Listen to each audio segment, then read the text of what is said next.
So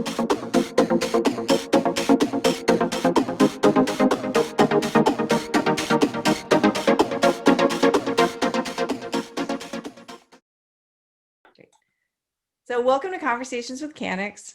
I'm Tamiko Toland, and I'm here with Jay Charles from Luma Technologies. Welcome, Jay. Thanks, Tamika. Looking forward to working with you and speaking with you today. Great. So Jay, actually just start by telling me a little bit about yourself, your background, and how you ended up at Luma. Yeah, so I've spent my whole career in financial services, primarily focused on strategy as well as product. Most recently, actually, was at a very large carrier where I saw firsthand the impact that technology as well as FinTech firms can have on annuities. And it's a really positive impact for the end investor I've seen. And I wanted to really focus on that aspect of the annuity business. And I looked across firms, and Luma certainly being an industry leader in the FinTech space, especially when it comes to complex products like structured products and annuities, was really a great fit, and really excited about what we're building out here at Luma, especially as it relates to the annuity product set. Great. So I'm actually curious about something. So, Luma really is known for its structured products, and that, that's how the platform has really developed over time. So I'd love to hear a little bit more about the shift into annuities, because, it's not like, I kind of get it as far as FIAs are concerned, but, it's not entirely intuitive for me. And I'd love to know more about where the demand came from for this change. Yeah, I think that's the natural question. Certainly, I go back to Luma's mission, and it's really to simplify complex non-liquid products in a way that financial advisors can understand them, in a way that financial advisors can better discuss them with clients, and ultimately better understand how these complex products could meet their clients' needs to drive to a better client outcome. So as you think about that type of platform, it's a natural place to start with structured products, but then expanding that into other complex product sets like annuities is a natural progression. And actually, it's a progression that our clients demanded. We had clients approach us that were existing structured products clients that saw the benefits of Luma firsthand in that product set and asked us, is there something you could do in the annuity product set? We see many of the same challenges in annuities, in that helping break down these products into simpler parts to understand how they work. There's a training need in the annuity space as well, just like there is in structured products that Luma was addressing. And so that's that natural progression that was led by our clients that really helped us jump with 2 feet into this space. Yeah, that certainly makes a lot of sense when it comes to the indexing piece. But there's a lot more that annuities do, and I think that they do them differently. But it seems like maybe some of the approach that you've been taking on the structured note side or structured product side can inform that. Can you talk a little bit about that specifically? Yeah. I mean, it certainly, we hired a team of annuity experts. We also are partnering with some of the best annuity experts across the industry as we build out the solution. So it's really utilizing the chassis that we have in Luma today to address this product set. There are, to your point, annuity products, especially in the traditional VA space, look very different than structured products. You have living benefits, you have a whole host of different options that are available. And Luma's ability to break down the products to help an advisor compare across different options and see how those options could impact their end clients' financial needs is something that is a key thread that goes across product sets, and something that we've applied here to the annuity product set. That's true. I think what's really great, though, is you're reaching into a different set of needs as well. So it seems like philosophically, it really kind of adds a layer of depth to what you're already doing. Still very quantitative, but when you can really talk about income, it's very different from a pure accumulation view. So yeah, it is. Yeah. Yeah. So You use the word fintech, which a lot of people know that this is not my favorite word. Um, Okay. yeah, and it's love you guys, but part of it is this association with just like newness and so forth. And there are companies like ours that have been around for a long time, and I like to say that demonstrates that we've had some longevity in the business. This is I'm going to just assume that as a personal problem, because I do understand the value of bringing new technology to the fore and really using it in a way that is kind of fresh, as opposed to just like being stuck in the idea of all these old systems and what have you. So, tell me about your thoughts on how this can really be a game changer for financial services, in terms of, presenting and analyzing this information for clients.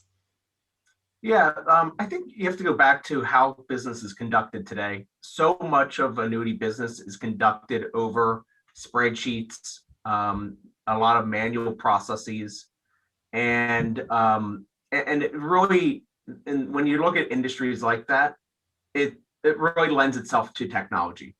Technology does a fantastic job taking complex data sets or modeling techniques and simplifying them in such a way and putting it on an advisor's desktop. So annuities are complex products. For an advisor to understand how an annuity could perform over, let's say, 10,000 different Monte Carlo simulation scenarios, that is something that they could never do with just an Excel spreadsheet.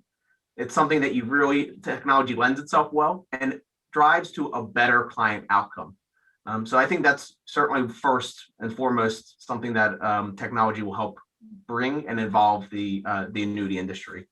I think I touched on other manual processes, bringing electronic order entry to the annuity space. So much is still done over paper today, and so Luma building that end-to-end sales experience, including order entry as well as a lifecycle management, will help the annuity industry continue to evolve, and it also make transacting business in annuities much easier and much simpler, which ultimately can just benefit the end investor. And then finally, yeah, sorry. Oh, no, go ahead. I'm Yeah, and stacking up then my questions. and then finally, just organizing large data sets. Some of these product shelves are well over 300 different products with a variety of surrender periods, MVA, return, ROP, like all these different options of these products. How does one financial professional kind of have a sense of what the breadth of their product shelf looks like? And that's another area where technology can help kind of tie products together, understand how you can compare products to one another. And again, it's just in the idea of bringing more choice to your financial professional and ultimately more options for the end investor. So, sorry about that. Like, of course, anxious to ask you my follow-up questions. Um, so, I think a lot of folks have really relied on a yellow pad and sketching things out to work with their clients. So, are these people wanting to shift to a more electronic method of doing business and see benefits in that? Or do you think that there's some effort to kind of pull people over and convince them this is a better way of serving your clients?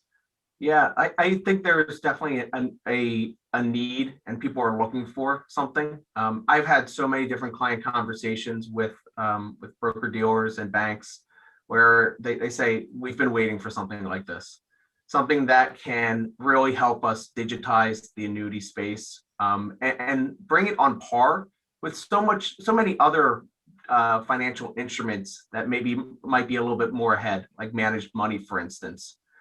They've really seen the benefits of what that's done for in the managed money space, and bringing annuities to have the same types of tools, same type of analytics, and same ability to compare across products can really help drive to that better client outcome, and ultimately make the financial advisor more likely to want to transact in annuities, because it is a better experience for them, and more confident that they're bringing the right annuity products to their end investor.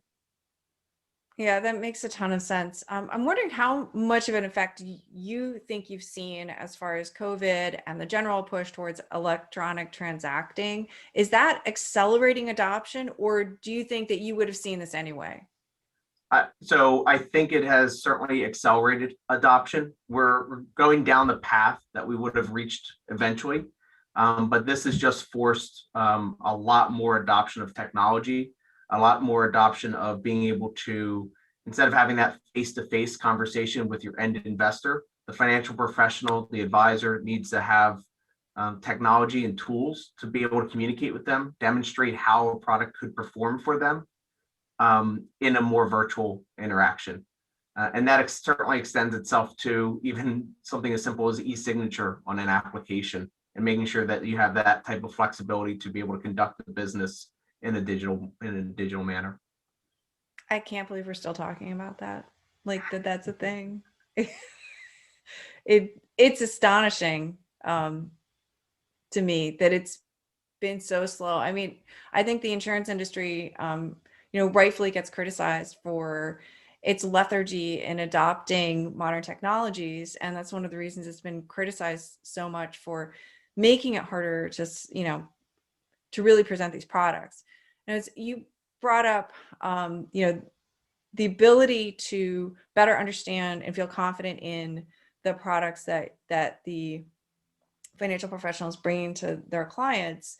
And it really strikes me that this has been a significant challenge. Like the industry has really seen the situation where for most folks that do actually recommend annuities, that they're not necessarily recommending a lot of annuities. And that means that they may not always be presenting the best, but they get very comfortable because in order to present it, you've got to feel good about what you're doing for your client. You've got to feel pretty confident in that recommendation. You also obviously have to justify it.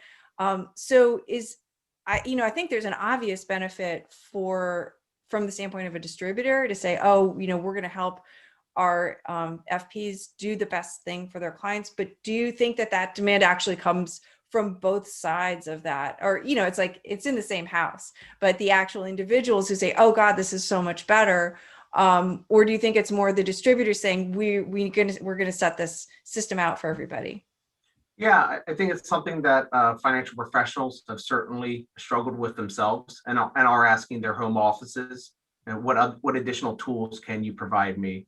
When you kind of look at the annuity space, there's a few kind of key challenges that these financial professionals are experiencing today. It's a disjointed sales process, so they are constantly pivoting from, depending on what annuity product set you even want to transact in, you're pivoting from your training platform into maybe some type of product comparison, like a Cannex, and then once you kind of selected maybe a product that could be a good fit for your client, you're turning and running an illustration in another platform to have that client conversation. Ultimately, when you want to transact, you're again pivoting to yet another platform to transact and submit that application. And then after that, it's very difficult to manage, well, how is that product performing for my client over time? And not having that kind of general sense of, is it performing well? Is it meeting the client's objectives? And not having an easy way to track across your entire book of business. That full kind of sales experience is something that we saw a need for, and financial professionals certainly saw a need for. And that what we're solving for here is really to bring it all together as a kind of a turnkey solution for that financial professional to do everything from training to product management, product selection, order entry, product configuration, and then ultimately managing it through its life cycle. And these are complex products, so having the right tools in the platform to understand how these products work is something that financial professionals also are certainly asking for, because they know, and today they sometimes can be transacting in just 4, maybe 5 different annuity products among a shelf of 300 products. So being able to have a better sense of what your whole product shelf looks like through Luma, as well as then how each product might differ from one another and meet a different client need, gives them more arrows in their quiver to help meet those client needs. That's pretty exciting. I can imagine, it kind of opens up the range of solutions. And again, doing it with confidence. We've been doing this guaranteed lifetime income study with Greenwald Research for a number of years. And we were able to do a kind of mid-COVID follow-up to the last one. And we found that there was a tremendous drop in the knowledgeability among the financial professionals that we surveyed about annuities. So they went from being like quite confident in what they knew to being significantly, I can't remember the numbers exactly, it was like 79% down to 50 something. I should have looked that up beforehand. I didn't have that top of mind. It just made me think about that, talking about this, and particularly because we're in this very different economic situation. I know that a lot of questions have been coming up. We think that that's one of the reasons that confidence dropped, that people didn't understand, like there were so many product changes and like multiple product changes to single products across the board. What's the value proposition? How do low interest rates affect things? I think sometimes the value of these products can be counterintuitive, based upon what goes on in the environment. But just, do I still use this thing the same way I used it before? The rates have changed completely. Mm-hmm. And it strikes me that, it's a great environment to be coming out with something that kind of helps people navigate those waters. So, what do you see coming down the road, though? We're going to have continued product development. What are you anticipating both for Luma and for the products that you're supporting? Yeah. So, as we look forward to, from a Luma perspective, I think you hit the nail right on the head. These products have so many different features. They have so many different options. What we strive to do is keep that client lens and filter everything through the client lens. So, and when I say client, I mean the end investor. So what are they looking for from an outcome, and making sure that our platform is delivering the analytics and the tools that a financial professional needs to have to understand how it's going to impact the client outcome, how it's going to impact their financial goals that they might be looking for. What type of account value growth across a variety of different scenarios could this client expect? What type of income might they receive by utilizing this product?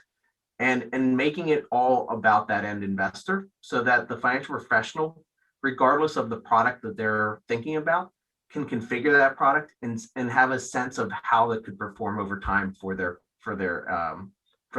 end client. And then monitoring how that product actually is performing over time with the life cycle. I think that's going to continue to be important.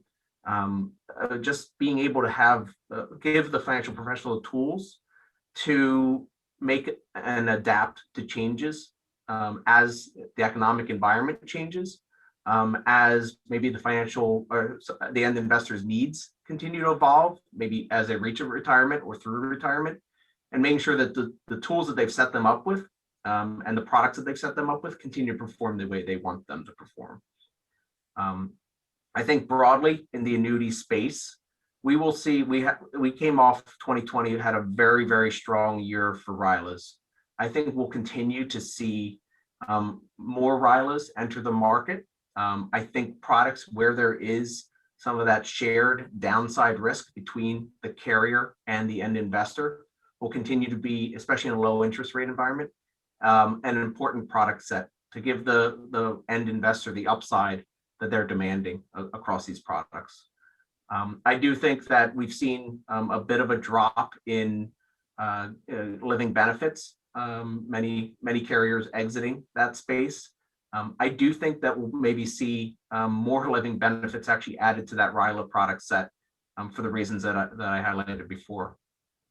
I also think from just across the indexed FIA as well as the RILA space, we'll probably see some additional development in custom and vol controlled indices. I think that's a space that we'll continue to see a lot of innovation in.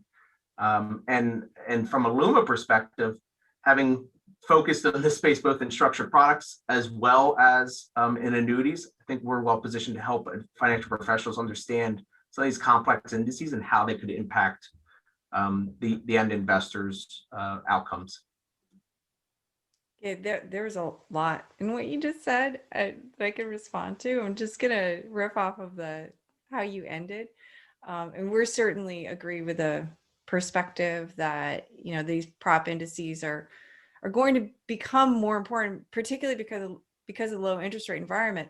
And we've seen that there can be actual real value to the end client of utilizing these, but it's can be very difficult to understand, and to make sure that you're getting something that has the performance that you're looking for. And I think it's super confusing when people are looking at um, participation rate that's like 200% or what have you, versus say 20%, and say, well, that's a bigger number, that must be better, but does that actually meet somebody's goals?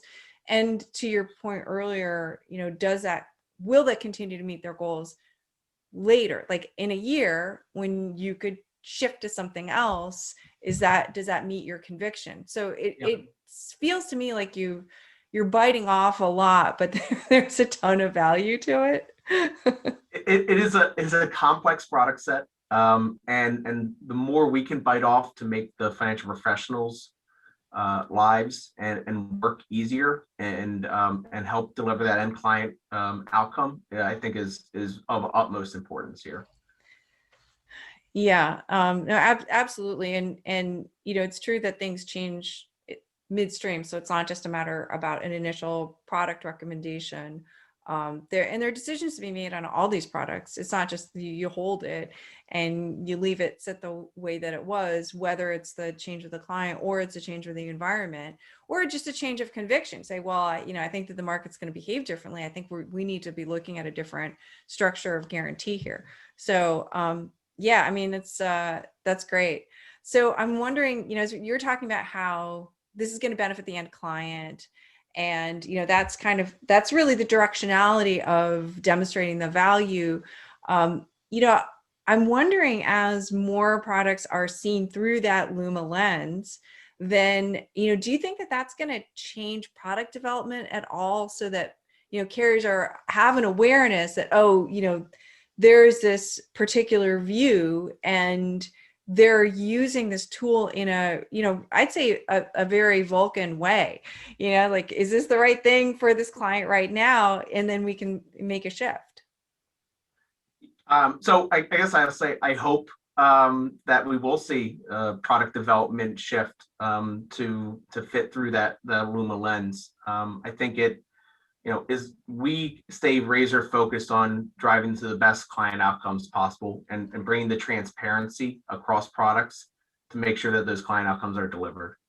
So if I hear that carriers are continuing to develop through that Luma lens, that's only going to benefit the end investor, and that makes me quite excited. I think it positions the carriers as well as us in some way to really help shape the industry, and continue to iterate and improve on what are already some fantastic products to make them even better. Yeah, that makes a lot of sense. I think that one of the problems of having this very disparate way of viewing products that could be difficult to analyze, is that you could end up with a product that has a really fantastic value proposition, but it's so unique that it's really difficult to compare. And then you say, well, the value proposition exists, but if you can't see it, like, visibility is really important. So you could say it's a diamond in mud, right? And if there's no way for people to really uncover it, then it's some little weird secret. So it makes sense to have some kind of consistency. I mean, we believe in that, but yeah, anyway. So you've spent some time living and breathing annuities, and seeing all the different objections that come up, and I'm sure that you've developed some pet peeves over time. So wondering if you could share a pet peeve, or more than one, because I always say that they're like potato chips and you can't stop at just one. Yeah, there's certainly a lot out there about annuities, and certainly some pet peeves I have. I think one is just around annuities are expensive. I think that is you know, years and years ago, you may have seen some high commissions, but that's well past where we are today with the annuity product set. They are not, especially for what you get for an annuity. I often think about it as like, I could buy the economy car off the shelf, or I could buy the fancy sports car off the shelf. They're two cars. They get you from point A to point B. But what you get with the sports car is just a different product and a different experience. It's a very similar to annuities and maybe some other financial instruments that you might be comparing costs across. An annuity is a very unique product that helps you generate guaranteed income for life, or a level of protection of your principal that's really unparalleled across any other products, other than Social Security, or even a pension.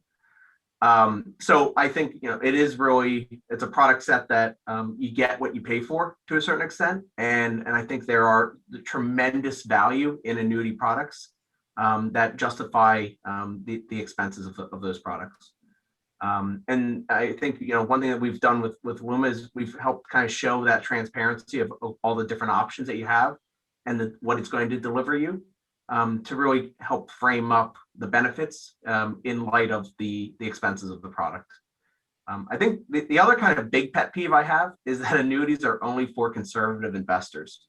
I see annuities as a key part of any portfolio. Be it that if you have an investor that is maybe a little bit more risk seeking than someone who has a lower risk tolerance. An annuity fits in every investor's portfolio. For that investor that is maybe a bit more risk seeking, adding an annuity to that portfolio allows them to take more risk in other parts of their portfolio. And I think it's having that foundation of either protected guaranteed income or just a protected principal base that you can place some bets on top of, I think is a vital part of the annuity product set. So I think they are really for all investors, not just conservative investors. Yeah, that's a really good point. Getting back to the sports car analogy, I think that a lot of people they're not really framing their objection correctly. And what they're saying is, my client was sold a sports car by somebody else and they really need a Hyundai. Yeah, right? And so, I think a lot of times it's really around, what is the thing that the client needs? And I also think that some people are just unaware that the sports car is a sports car. Like they look at it and they still see the Hyundai and they're not really understanding. I don't mean to like denigrate a brand, by the way, but it's I didn't even have to go there, but you get my point, that it's very interesting to me what some of the problems are when we talk about annuities, and having a quantitative lens for it I think that's so different, because you can still object to the product, but you can't really object to the numbers. Or I guess you can object to the numbers, but the numbers are still there. And I think that that's very convincing for a lot of folks. Yeah. And there's really just, when we talk about annuities, we talk about them broadly as one product set, but there's so much nuance across all the different types of annuities. You have the more basic DIAs and SPIAs and fixed rate annuities that really deliver on a couple key things and are very, very good at generating either guaranteed income for life or a fixed rate of return. And then you are getting more sophisticated with FIAs, traditional VAs, and RILAs that can meet more sophisticated needs as well. So it's really about kind of being able to look across the product set and figuring out which product is the right annuity product for your specific client situation, and not giving them a traditional VA with all the bells and whistles when they're all only looking for a simple DIA from a financial needs standpoint. So being able to kind of look across that entire product set is something that we think at Luma is very, very important, to better understand not just what particular product can best meet your need, but what set of products are you really looking at to meet that end investor's need. Yeah, that makes a ton of sense. So, I realize that you guys serve a lot of different types of distributors. So I was just wondering, do they have the same view of the services? Do they have different needs? Like, how much are you having to adjust based on sort of the distribution channels? Yeah. So I'll say, first and foremost, Luma is a fully customizable platform. So we want to fit seamlessly into the financial professionals, or however the broker dealer, bank, IMO views the world. That said, I'll say that across all of our client set, across banks, broker dealers, RIAs, IMOs, wirehouses, they all have very similar needs, to the point where our key modules, our learning center, our product marketplace, and our lifecycle manager see full adoption across all channels, because all these different distribution partners are looking for a better way to educate their financial professionals, maybe through our learning center, a better way to compare products, and configure products, and ultimately transact in products through our marketplace. And we've talked at length about just the life cycle portion and how that's so important as well. So it's been very positive to see that there is kind of a need across distribution partners. Some to transact and do business slightly different than others, which is to be expected. And we're there to help customize it and fit seamlessly into that, into the way they transact. Great. Yeah, I want to just add one thing, because I've been talking about the quant thing a lot. But I also think that when you're talking about meeting needs, which you've been talking about quite a bit, that a lot of times, people don't necessarily realize what needs are being met. And so there may be reasons to pick one thing over another that are not purely around the numbers, but it is great to get that comparison. Let's say, for example, you have a client who needs, for whatever reason, some, income, right? And you want to look at the different options for their income streams. And it may well be that, let's say, well, we see this a lot, where particularly if there's a delay, like an FIA may actually, with a GLWB, may have a superior level of income, but there's some kind of complexity in terms of exercising that and making sure that you're not going to break it or what have you, managing the product. Whereas, let's say a person who's an alternative would be to buy a DIA. And it might be that the FP looks at the client and looks at, their situation and says, well, maybe that person, we just need to turn this thing on and have the checks keep flowing in, and that the possibility of something going awry, or, we don't need this flexibility or what have you, that makes that the better product. So I think that that's the case, as well as things like, sometimes people just need permission to spend the money. And maybe that's what the whole reason is for the income, because people who are really good at saving tend to be very bad at spending. And so we see this underspending problem. And I was just sort of thinking about some of that stuff, but I'm very excited to see everything come together at Luma, and happy to play a role in that. But I just want to say, are there any last things that I didn't ask you that you would like to talk about, or any other, final comments?